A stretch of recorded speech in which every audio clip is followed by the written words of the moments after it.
Pansamantalang ititigil muna ng Department of Agriculture ang pagbebenta ng 20 pesos kada kilong bigas sa Visayas.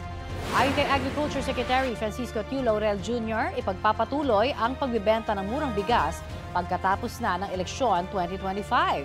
Alinsunod po yan sa naging pahayag ni COMELEC Chairman George Erwin Garcia kaugnay sa umiiral na ayuda ban at election spending ban. Sa parehong dahilan, naudlot din po ang pagbebenta ng 20 pesos na kada kilo ng bigas sa ilang piling Kadiwa Store.